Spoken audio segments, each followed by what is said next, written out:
Tom, thanks for joining us. Can you tell us a bit about this wind farm project and what makes it so controversial? Well, the Puyet Wind Farm project is a joint venture between the Innu Nation, that's the group that represents the 9 First Nations, the 9 Innu First Nations in Quebec, and a private company named Boralex. Now, once completed, the wind farm project is expected to output up to 600 megawatts of energy. However, last week a letter was leaked to the press. The letter was written by Hydro-Quebec CEO Eric Martel and addressed the Innu chiefs. In the letter, it says that the energy company expects that the wind farm project will cost Quebec consumers up to $1.5 to $2 billion over 25 years. Now, Hydro-Quebec's reasoning is that wind energy costs up to 10 cents per kilowatt hour, whereas other kinds of energy can cost as low as 3 cents per kilowatt hour. Hydro-Quebec also says that they are expecting to have a surplus of energy for the next 8 years. Now, the Innu Nation says that they are working to make this an economic project that has no impact on consumer bills.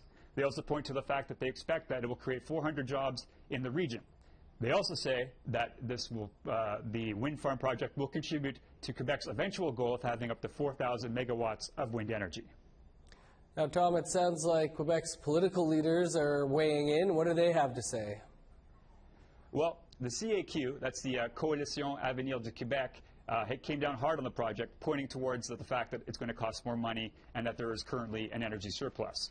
But the CAQ, as they're called here, is currently third when it comes to seats for a political party in Quebec. However, they are leading in polls right now, and the election is coming up fast on October 1st. So many are seeing it as a political play, if you will.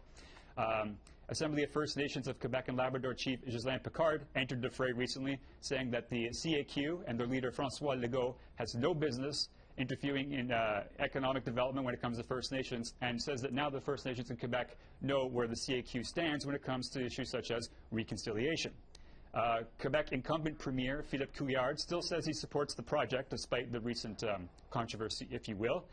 Meanwhile, the Innu Nation issued a statement today saying that negotiations have begun right now. They are currently happening, and they are hoping to reach a mutual beneficial agreement, they say. Back to you, Dennis. Well, it'll be interesting, Tom, to see how it plays out as the election looms. Appreciate you taking some time to tell us about it today.